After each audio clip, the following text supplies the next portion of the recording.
Hey guys, welcome back to the Driver's Briefing, your favorite F1 podcast, with me, your co-host Francisco and Santiago. So we're coming off of 2 races in a row. Last week we talked about Spa. Today we're going to talk about Zandvoort. At the end of the day, to get us started, I really think it's going to be a pretty similar conversation to the one we had last week. Ferrari still shitting the bed. Alpine had a great race. Max dominating. I mean, I think we're starting to find common themes every week. Not dominated, but at the end of the day, I mean, he just came ahead because of the Red Bull strategy and because of the sheer pace the car has. I have a couple of thoughts about how the race could have maybe ended better and maybe contributed better to my whole prediction about how Mercedes is going to beat Ferrari. I think we're getting closer and closer to that. Yeah, I mean, at the end of the day, I think Red Bull was just dominant this whole weekend. It was in pace and strategy and everything, and at the end of the day, they took the race. I would disagree, but let's give some context. Let's give some context. Say, he just fit like Francisco said. We just finished watching the race, the Zandvoort race. Verstappen won. George Russell took a second place, and Leclerc took third place. So Leclerc dropped a position from where he started, and Russell made, I want to say, like 5 positions. He started 6th, right? Yeah. Okay. You know what? I'm gonna take back what I said. I think Red Bull dominated, but I don't think it was pace. I don't think it was because of the pace. Yeah, I think they had the best strategy, and haven't yet to have it handed to them. They haven't failed there, or they rarely failed in that department. They didn't have the pace that they had in Belgium. I mean, Belgium was just like, it was, that was cheating. That car had, it had something special. And I think we're going to see something similar in Monza. The straight line speed of the Red Bull is just on another level. On another level. But here it was actually, I think Ferrari had the quickest pace. I think initially in the race they had a lot of overheating issues for both cars. But Verstappen certainly didn't have the quickest car. The Mercedes were looking fast, man. Yeah, the Mercedes were looking fast. Not fast enough to win. And we'll get to I have a couple of thoughts there, yeah. But why don't we talk about the race as it happened and kind of, from the start. All right. So, the start for me, I mean, I think it was pretty normal start for everyone. I think the first couple of laps started something I want to talk about, and it's, man, Carlos Sainz just had a fucking nightmare of a race, bro. From the start to the pit stops to the end to the strategy, just everything went wrong for that guy today. And man, since the start with the first pit lane fumble that Ferrari had, they looked like fucking amateurs, man. They came out and they didn't even have a fucking tire to put on the car. And then on top of that, they leave the fucking tire gun outside in the Red Bull's way in the middle of the fucking pit lane. Like, man, that was just that was a disaster. That was a major fumble. Checo must have been at least 2 seconds, more than 2 seconds behind Carlos at that point. The fact that Checo managed to come in, pit, and then exit in front of Carlos, it was just another Ferrari fumble. Yeah, and they weren't pressured to do so either. It was just it was it was crazy because I was watching the start of the race and I was like, okay, Ferrari's in a good spot. If they sort of manage to pull off any strategy that doesn't fuck it up, they could have a great result. And then fucking the first pit stop, and I was just like, okay, here we fucking go again, Man. Yeah, they got off. The race was pretty clean. The start of the race was pretty clean, right? And they were second and third. Charles leading the 2 Ferrari. I think the start of the race, the guys that started the race on softs had a pretty good advantage. I think. From what I noticed, I think Checo lost a place. Checo lost a place. Norris lost a place to George. But I think it was. I was scared of this race would be kind of a Monaco situation, and that we weren't going to see a lot of overtakes just because of the nature of the track, and it was going to be a bit boring in that sense. But I think it was a hell of a race. I mean, I kept praying for a safety car to spice things up, and boy did this, did the virtual safety car and then the actual safety car spice it up. To your point of the being Zandvoort being a race with low overtaking spots, I think this year with the new cars and with the new regulations, it sort of changed that perspective on certain races, and I think that's what Mercedes sort of fucked up, because they made their bet on track position, and at the end of the day, Max flew past Lewis. But we'll get to the top of the grid later. Right now, I want to. The bottom of the table was just the same as always. I mean, Danny Rick was just there, no surprise. Latifi, so go on you. I want to talk about Alonso, man. He had a hell of a race. I think he started 13th, and he finished 6th. So that was crazy. Great race from him. Esteban Ocon had a good result, 9th place. That's just to our point that Alpine is just blowing McLaren out of the water. I think there was a point where Lando he started above both Alpines, and then Fernando got past him, and he has no teammate, no? So yeah, it's 1 versus 2. That's always the same story. But yeah, I'm looking at the grid now. Lance got a point. I mean, it's right. I think a lot of the action was at the front. That first VSC when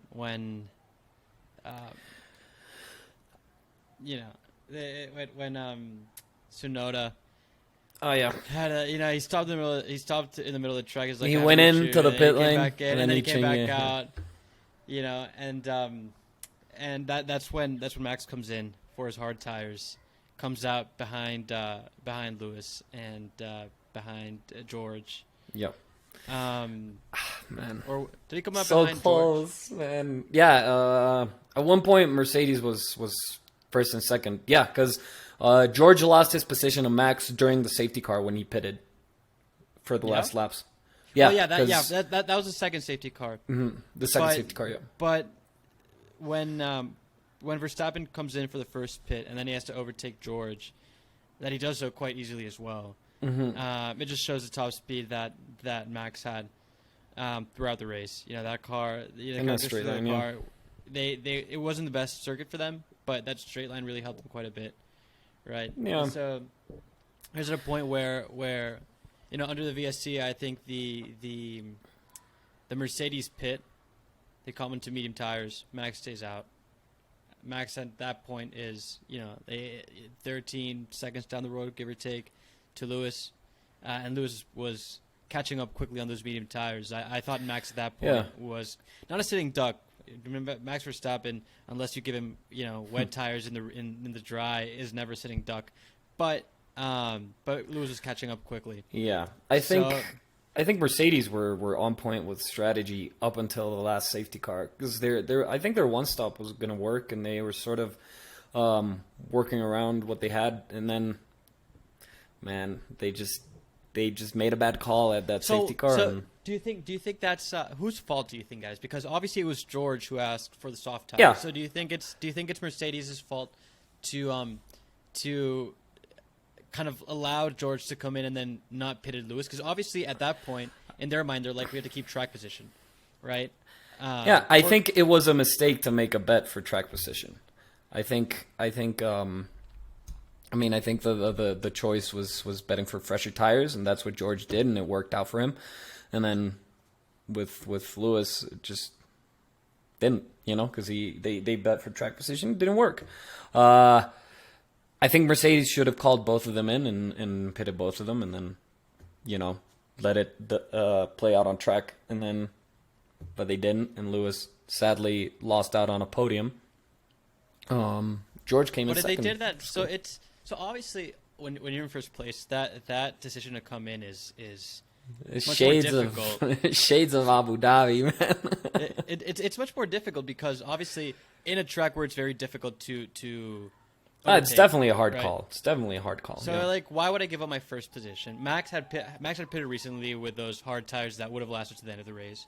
So in Lewis's eyes, you're in this position. You're like, I'll lose track position if I come in, and take advantage of this free pit stop. Should they do it? I mean, obviously passing Max on track in his home Grand Prix with that Red Bull is no easy task, even if you're on softs or new mediums. Yeah. I agree, but you saw how fast Max just breezed past Lewis. It wasn't. No, I agree. Obviously, in hindsight, you're like, well, if they're all going to pit Hamilton, but Hamilton, like if Hamilton pitted, Max could have stayed out, right? At that point, Max being in second, he had less to lose than did Lewis. Yeah, and they'd both be on softs. It was a hard call at the end. Like that. I mean, the other you can't blame them. No, I mean you can, and I think George was thinking for himself, and I think it's totally fine. And George, I think, was in an easier spot because he wasn't leading. Exactly. He was supposed to be the buffer between Max and Lewis, and when he I think if George hadn't pitted, then maybe it could have been a double podium for Mercedes. See, I think that, but at the same time, Max on those soft tires in the end. He finished 4 seconds. Yeah, but he could have passed the Mercedes. Okay, but I don't think the Ferraris would have gotten. I think Lewis would have been on the podium, definitely. Okay, that's so you think Max would still finish first, but it would have been a double Mercedes podium. I mean, Charles he didn't catch up to George. He caught up to Lewis. But I think Lewis was a sitting duck at that point. Yeah, exactly. But I think if both Mercedes would have been there, it would have been a different story. But I don't know. Hindsight's 20/20, right? So that's right. No, I mean, I think it was, George was in a much easier position to take that call. I mean, second or third, right? He had to kind of match Verstappen because anyway. At the end, George was looking out for himself. It was a which call. Which is totally fine. Yeah. But did you see how when George was going to overtake Lewis? Didn't look like there were any team orders there. Didn't look like that was agreed upon. Where they're coming on the straights and George is coming up behind Lewis and Lewis. He almost crashed into him, man. Yeah, like he almost was it a brake check something like that. It's I thought that was pretty scary. That moment. It's like, all right, Lewis was angry. Is this Red Bull Baku 17, 18, whatever year it was? Yeah. Lewis is fuming and. In the car, in that situation, I understand it. But at the same time, I understand why he didn't come in. At the end of the day, it's during the whole season, it's been his first clear shot at a race win. So it's understandable that I think he's had a very frustrating season, and then the car's been developed and they're getting better. And I think he saw the clear opportunity for a first race win. He was just, I mean. It's normal to react like that, no? At the end of the day, I don't think it's gonna blow up to be anything more than him just being angry today. And we'll probably see Mercedes come back strong on next weekend. Which, for my part, I think I had a great time seeing Ferrari fight Mercedes, and Agreed. That's what I've been telling you. I just think Mercedes is getting better and better, and Ferrari, it's like a comedy show now. It's insane. Well, they continue to kind of lose points. Obviously now Verstappen's 109 points in the lead, clear from Leclerc, who's now tied with Checo. Yeah. Checo, not his best race. I mean, he was nowhere. Yeah, he didn't stand out. His first stint, he was on soft tires.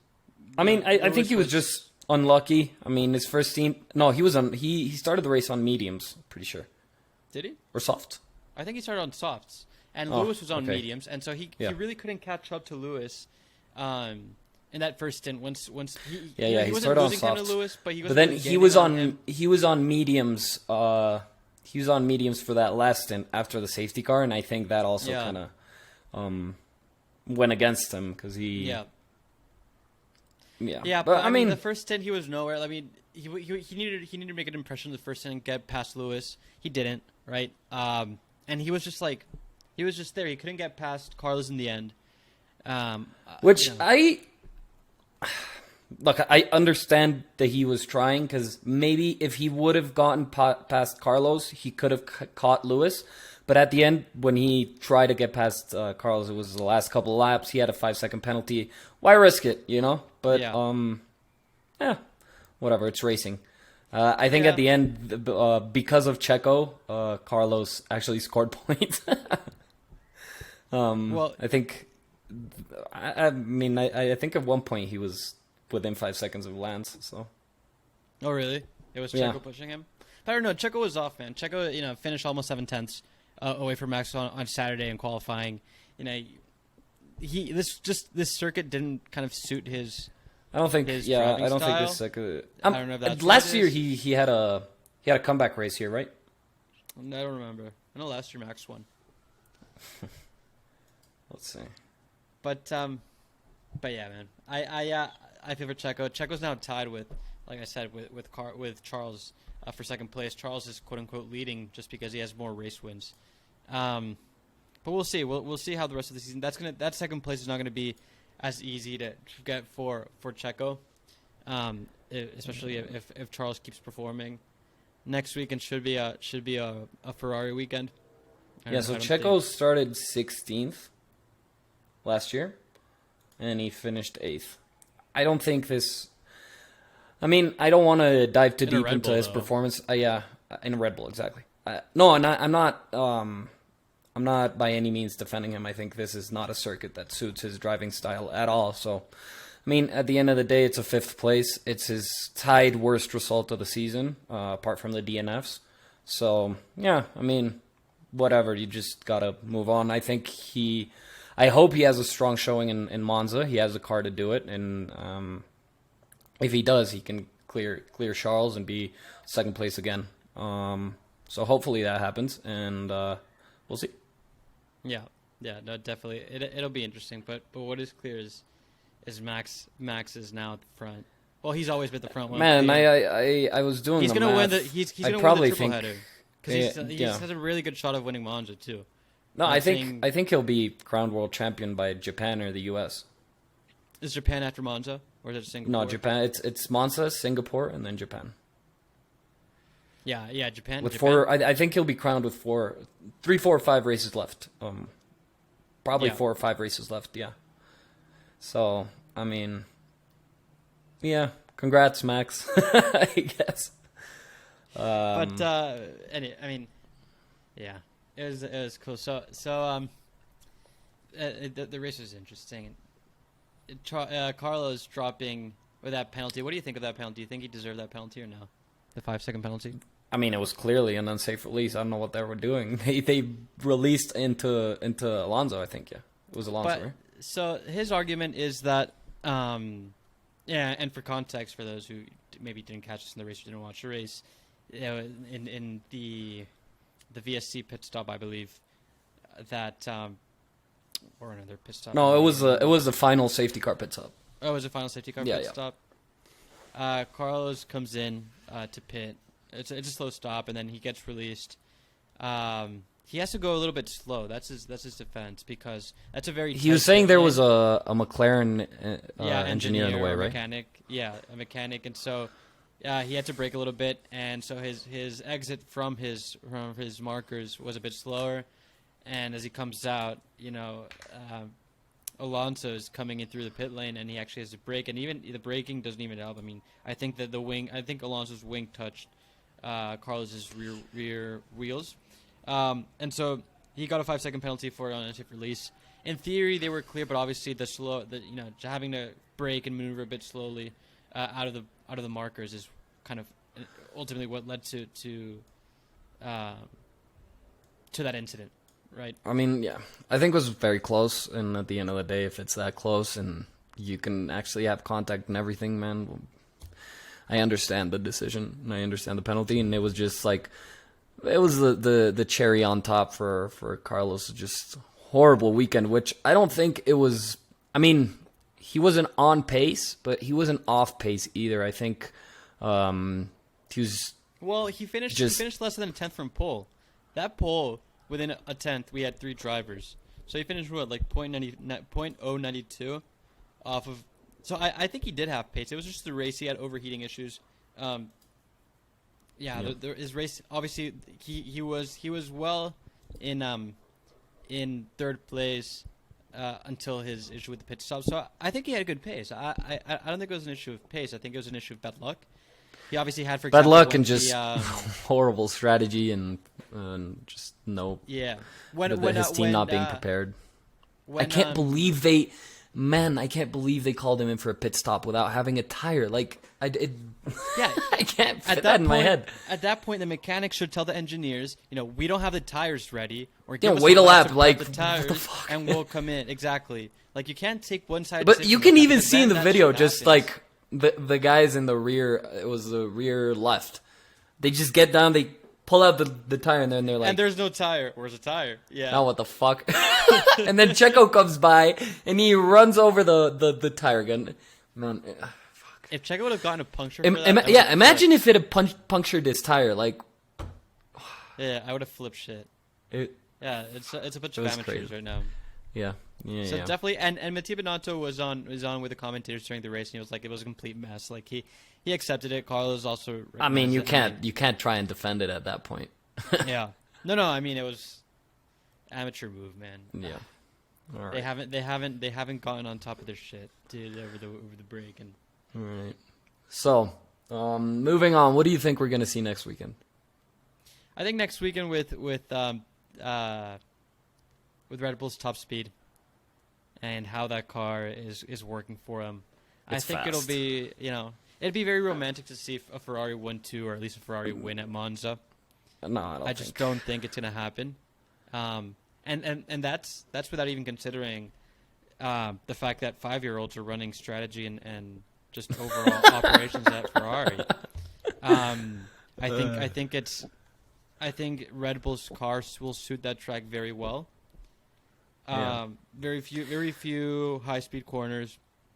Only a little. The only real place where you're gonna have strong lateral G's is gonna be in at the end of, or I guess the beginning of the third sector.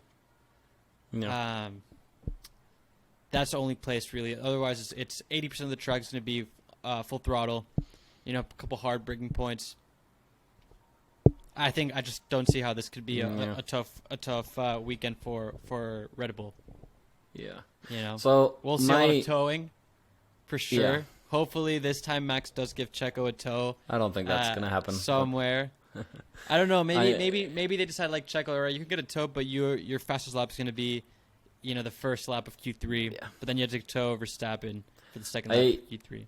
So my prediction, and it's one I don't make with I don't enjoy making because I'm not a Max fan as you are, but I think we're gonna see a Max Grand Slam next weekend. I think he's gonna take pole, fastest lap, lead every lap, and win the race. Yeah. Is he gonna lead every practice session, or are you gonna go that? No, I don't think that's considered in the Grand Slam anymore. I think it's. Oh no, it's just fastest. It's lap. just fastest lap, and I do think you have to lead every lap. That's tough. I don't know. I'm not sure. Anyway, that's tough. All right, I don't know what qualifies as a Grand Slam anymore, but I do think he's gonna get fastest lap, win the race, and pole. I do think he's gonna get those three. I would agree with that. I think Mercedes is going to be nowhere. Mercedes? Yeah, I don't think they're going to be on the podium next race. Just because it's Monza and it's Italy and it's Ferrari and it's romantic, I'm going to give Ferrari a podium. But I'm not going to put him in second place. I think it's going to be a Red Bull 1-2 and then Charles. I would agree with that. We're not controversial, man. We got to be more controversial. Alonso on the podium, man. I can't be. I mean, it's be controversial for the sake of being controversial. Like, it's just this season. I hate being wrong. Man, we should have started our podcast last season. That would have been fun. In fact, I was watching the race. Today, and while Lewis was leading, or while he was catching Max, I was rooting for Max not only because I like Max and I'm a fan of his, but I just didn't want you to be right. Yeah. I was like, oh my God save me if Lewis wins this race when I said Max was going to dominate, and so and it was so close, man. I was so mad. Fuck. Wasn't meant to be. It wasn't in the stars. Yeah, fuck. I mean, yeah we should have started a podcast a year ago because that would have been entertaining. This season it's been more straightforward than when it was. It's been a bit more straightforward. I want to talk about some other news though. You know, we have so Piastri's been confirmed. Piastri's been confirmed. He's been talking to the media since he got confirmed. He essentially gave it his view, which we hadn't heard much of over the past couple of weeks. Mm-hmm. And it's apparently he had already before Alonso had left the team, he had spoken with Otmar. He had spoken with some of the higher ups at Alpine and told them that he wasn't planning on staying at Alpine. That that he had this contract, etc. And for example, the story in which Otmar had said that when he went to let Oscar know that he had gotten the Alpine seat when he was in the simulator, that he was all happy and grateful, etc. Oscar was like, well, that's not that true. Yeah, he did come into the simulator and he did it in front of all my engineers. And so I had to, I hadn't spoken with them. And so I had to play the part. But then I went into his office later and basically told him, like, what the fuck, right? That's not, I had told you that I'm leaving. So messy situation overall. It looks like Alpine's pretty petty, in my opinion. That was a massive fumble. Did you see all that? Did you see everything they had to pay? Did you see from the contract dispute? They have to pay for all of McLaren's fees, all the lawyers who review the contracts. They had to pay like $500,000. Holy just like court fees. Yeah, I think Alpine's always Major been kind of petty. At the end of the day, though, I don't know if I would take a McLaren seat over an Alpine seat right now. I would. I think McLaren's trajectory is always a bit better, and I mean, just because it's McLaren, and the name also, and all the luxury, and they're one of the most followed teams and everything. But I mean, Alpine's been killing it lately. So what do you think of my and I'm going to keep mentioning it, my crazy, not so crazy anymore theory of Gasly going to Renault or Alpine is coming truer and truer by the day. I will say, I had predicted it for next year, or for the year following. It looks like it's going to get here quicker than I thought, with Colton Herta potentially getting a seat at AlphaTauri. Do you think so? Has there been any news about that? I haven't been paying attention. Oh, yeah. The only thing barring Colton Herta from entering Formula 1 is that he doesn't have enough super license points. Yeah. He do you know who has enough? Like do you know who does have enough super license points that races in IndyCar? Does he have all his super license points? He's an American though. I know. God damn it. He's North American. He's North American. Fuck. Yeah, Pato Award is not his time has not yet come. I don't think I really don't think he'll ever race in F1. That's sad. That's really sad. So I like having a Mexican in F1. And Checo has 2 years left on his contract. I don't think he'll be in F1 after that. Maybe, but at a non-competitive team or whatever, like sort of like the retirement teams, like what Bottas has done and what Alonso has done, stuff like that. Or Vettel, But yeah, I want to see a young Mexican prodigy at a top team. That'd be awesome. Well, yeah. Maybe in a couple of years. I don't know what seat. There's no seats open for him right now. Colton is the American talent. He has massive sponsors behind him, and I think I'm in sure Formula Liberty 1 and F1 are pushing for that. Yeah. Formula 1 seats come in waves. I think there's like right now there's not a lot of seats available. In the last couple of years, we've had. Last year there were a ton of seats available. Last year we had so many seats open. That's what pushed Bottas out. That's what George Russell. They last year. No, but we haven't had many rookies join. Oh no, not rookies. No, I mean seats available. Yeah. No, I mean like seats available for rookies, like for new races. Yeah, they're coming. F1. Well, this year you're gonna have. I mean, you have one or two. You have one maybe per season, but that's not that much. So, what happens this year, I think, is Ricciardo's probably not gonna take any of the seats that are open. I don't think he wants a car that can compete. If he doesn't go to Alpine, then he's not going anywhere. So that opens a spot at if Gasly moves over to Alpine, then you'll have Colton Herta fill in the AlphaTauri shoes, right? But you'll have an open seat at potential open seat. Do you think Red Bull would?